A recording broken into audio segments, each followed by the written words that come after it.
Welcome to another amazing episode of Victory Gardens by Rain. In case you didn't know, this is Rain right here. I'm so excited that you guys are joining me today. We are actually going to be doing a refresh on a mixed container. I have the absolute pleasure to be able to redo containers for my local hardware store. So we're going to refresh for the spring, and I've got a couple of perennials in here that I want to keep. But I want to add these new blooms to kind of give it a new face for the season. And then we'll repeat it again in the fall. But I'm super excited to bring y'all along with me to show you kind of how to recharge the containers that you've already done. Because a lot of times you don't have to take away the old plants, the perennial plants or anything like that. You just add a fresh new start with some new things.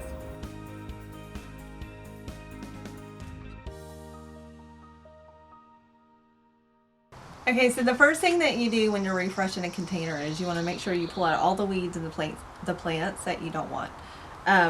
So that's what I'm going to do. I'm going to go ahead and pull all these out. I planted these last fall, and in it we had the black knight elephant ear. But you see how this is a very dark leaf, but you see how green it is? So what happened was when I stored this for over the winter, it started blooming in the dark, and so it's like completely blanched out. So we're actually going to trim this down, but we're going to keep this plant. And I wanted to show you guys how cool it is. It looks really awesome. But it gets even more defined than that. So I'm just going to take all these out and then just kind of trim off the ones right off the top of the soil.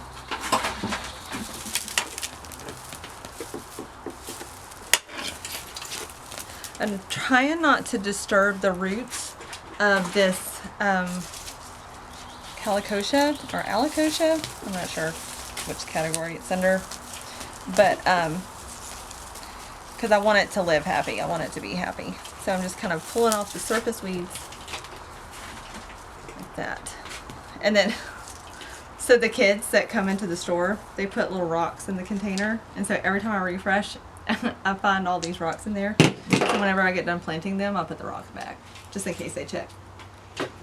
But, okay. So, after that, I just kind of go through and rough up the top and make sure I have all the shallow roots of the weeds kind of pulled a little bit. Like, see, this is a calicosia root.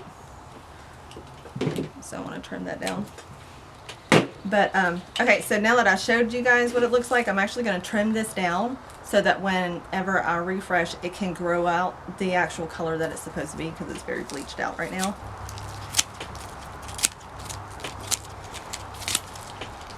Okay, so after you get rid of all of the weeds and all the things that you don't want in your container any longer, what I do is I'll go ahead and top off with a pretty significant amount of compost. Because this is a container that I reuse. I'm going on this is my third season on it of changing it out and replanting it. So I want to make sure that I'm reintroducing all the nutrients and things for the microbiome activity in the soil.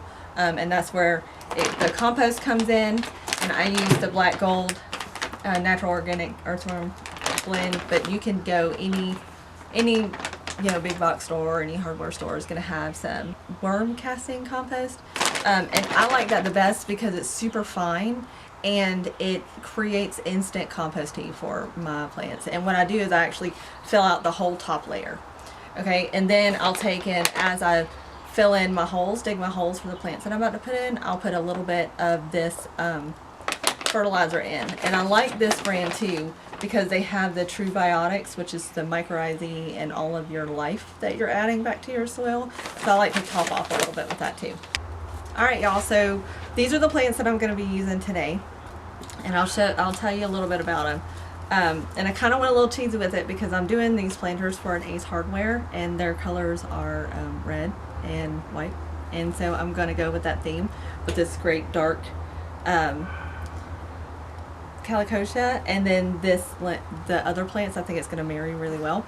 So I'll tell you what I'm using. This is a lobelia, the white lobelia, and it's actually, I'll have to pop the name of it on the screen, but it's actually a new cultivar that is more heat tolerant than regular lobelia that's been the classic lobelia, and I'm super excited. I used it last year and it got massive, and the blooms were completely covered all over this plant, and so I'm excited about the statement that this is going to be.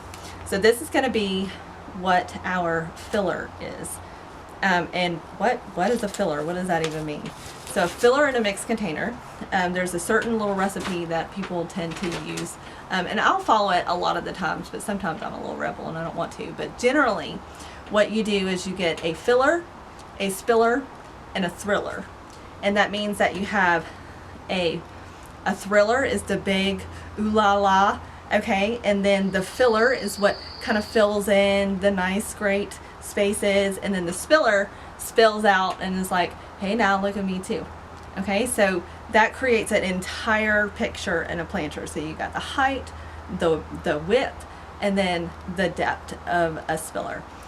So that's kind of the recipe that we're following today, and this is going to be my filler. So the lobelia is the filler, and then for my thriller, I'm going to have the elephant ear, and then I'm going to have this lantana. So this is a particular variety called Shamrock, and it stays small and compact. It's going to get about 16 inches, so it'll be a little bit of a height. It's going to kind of marry into the thriller part of it, so it's going to be thriller, kind of a little bit of filler, and then it's going to bring the yellow into it. That's going to be a pretty depth, and this is a pretty prolific bloomer. And lantana is one of my favorite plants because it does a really good job of attracting the pollinators, like your butterflies and your bees and all of your positive insects that comes into your garden, like your warriors. I like to call them warriors. And so I think that would be a really great addition to this container. And then this guy is called a verbena. This is Homestead verbena, and this is the perennial version of the red verbena. This is the classic. This is such a powerhouse of a plant, and what I like about this plant, the reason why I chose it, is because I have a perennial in this elephant ear, and then I have a perennial here in this verbena. And what I'm doing is I'm going to be mixing perennials with annuals, because that makes annuals I love working with annuals because it refreshes and it brings in and they bloom all season long. So this lobelia and the lantana is going to be putting off blooms for the whole summer, and it doesn't come and go or anything like that. It's just like bam, statement, like it's the ooh la las, right? But your perennials, the perennials are kind of like your hard workers. They're the steady, faithful. We're going to be here. This is what we look. This is how we are. And so you have new life that you marry with steady grounds, which is, to me, I just think that's so neat because it reminds me of the story of the olive tree, where God sends, or he's telling the parable about how his chosen people are like the olive tree. And when you graft in the branches of the Jews are the chosen people, and when you graft in the branches of the Gentiles come in and they refresh because they're so humbled and just blessed to be a part of God's family, that they rejuvenize and just bring life into the olive tree. And every time I do a mixed container, I always think about that. I always think about, thank you for being old faithful, and thank you for showing us new Gentiles how to love God and the faithful things about it. And then, the homestead being a perennial, being faithful, blooming, and continue to walk through. And then you have these annuals that come in and they're just like, yay, and then everybody starts to party. And I just think that's so much fun, and that's kind of where my brain goes when I do mixed containers. But also on the scientific side of things, when you mix in perennials and annuals, your annuals are really high feeders and your perennials are not. And so whenever you add fertilizer and compost and things like that, you're really kind of adding it for the life of the annual because they are heavy feeders. and the perennials tend to just chill out and sip on their water for the season. So there's different soil needs and nutrition needs there too. So there's a great reason to add annuals and perennials into your containers. Before I plant, I generally lay out my plants on the plant container just to make sure I kind of like what I'm doing. But I do want to say something first about this container. This guy is planted in the way back because this container goes up against the wall. So my design is going to go height down to the spiller. So it's actually kind of has a back. So we're creating the back, and then we're going to kind of swoop down and structure in the back, party in the front, opposite mullet, right? So what I do is I'm going to just kind of place and make sure I like the design. So that's how I'm going to lay it out, and that's how I'm going to plant it. So let's get to planting. I do want to note that before you plant, you want to make sure you just kind of clean out whatever's on top of the soil of your container. But the best way to do this is take your fingers, say peace out, right? And you kind of go around the top of the crown of the plant. And then that way you're just kind of sitting the soil on your fingers, so it comes out like that. It's super easy, and it's like less disturbance on all the plants. And then you see this is very root bound, but so you just kind of like rough it up a smidgen so it'll encourage it to go. Don't worry about, oh no, it's hurting the plants. Girl, it's cool. You can just keep on going. Keep on. It's fine. It's encouraging to go out. And so then you just kind of create your hole, or I just kind of set it where I want it. And I do the same with these guys. Go through, pop it where I want. Then you dig the hole, put a little bit of fertilizer in there. And when I say a little bit, I mean like, ish. And then you just kind of dig down in the hole.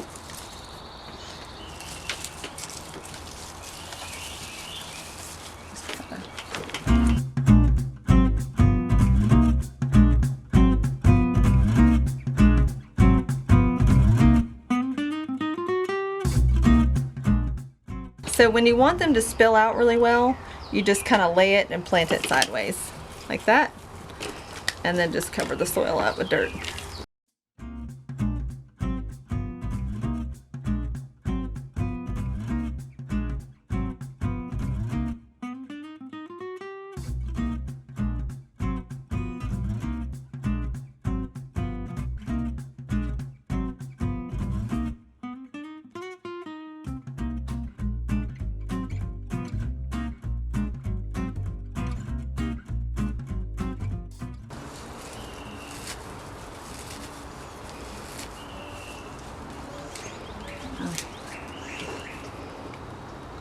Got to put fertilizer in all the holes.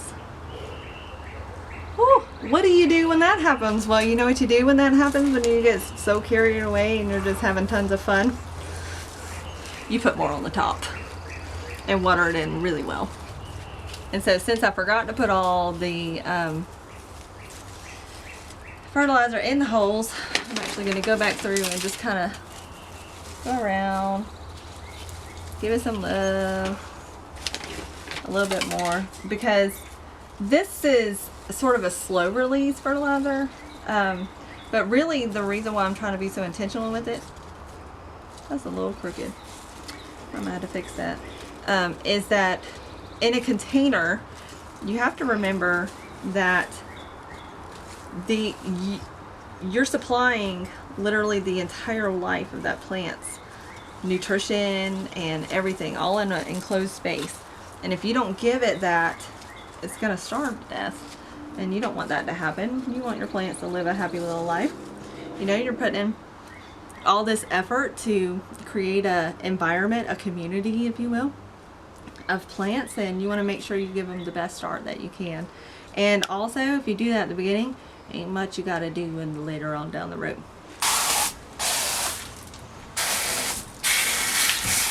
Okay, fun fact about watering plants: when you're, you know, a little bit lazy like me, and you leave your hose out kind of laying around in the sun, always, always, always let your water run and put your fingers right here and feel the temperature of your water. Ooh, oh, it's hot. Ooh, this getting ready. Because it gets hot, y'all. And you don't want to water your sweet little plants with hot water, because that would not be fun for them. It would throw them right in shock and you just wasted all your time. But so go ahead and run your fingers through the water until it's really cold, like it comes out of the sink cold, and then you'll fill up your containers. All right, another thing about watering your containers, I'm gonna preach on this, and I'm just gonna need y'all to listen. Okay, when you water a container, this is not the thing you do. Okay, because what you're doing is you're just making the plants mad. All right, get in here, tuck your nozzle down into the top of the soil and saturate.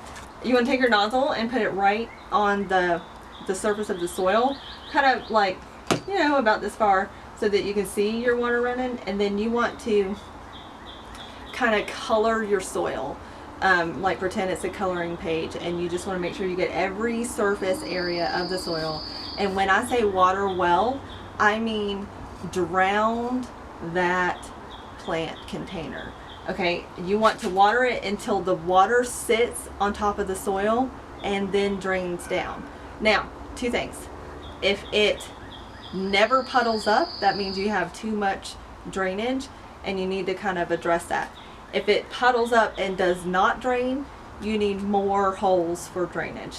Okay, so then you just kind of water, and you see how it's just kind of sitting on the top right there. Okay, so it bubbles up and then it waters down, and you want to make sure none of you, remember what I said earlier about your root ball showing? You want to make sure none of that happens, and that your plants are planted deep enough to where they're set up for success. It's alright to get dirty, y'all. Happy hands are dirty hands. Okay, because we play in the dirt. That's what we do. That's what we like to do. So go ahead and get your hands in there. Now, another thing is, how do you know you've watered your container well? Okay, so take your little dirty finger and stick it all the way down, completely to your palm knuckle. Whatever knuckle, that third knuckle? Maybe? Whatever. All the way down. If it is wet and saturated at that point, stop watering. Okay? And that's how much moisture you want to put on your container for the life of your container when you water. And you don't want to water every day. You want to make sure you give it time to dry out a little bit, and then water it deeply well, okay, every so often. Alright, y'all, thank you for joining me today to learn this little tidbit. This is how I do my containers. There's not much variance in that, how to plant, but I hope this brought you a little bit of information, a lot of bit of entertainment, and I hope you have a very blessed day and a wonderful plant journey. Oh, I forgot the rocks. Gotta put the rocks back in. Oh, hang on. What is that?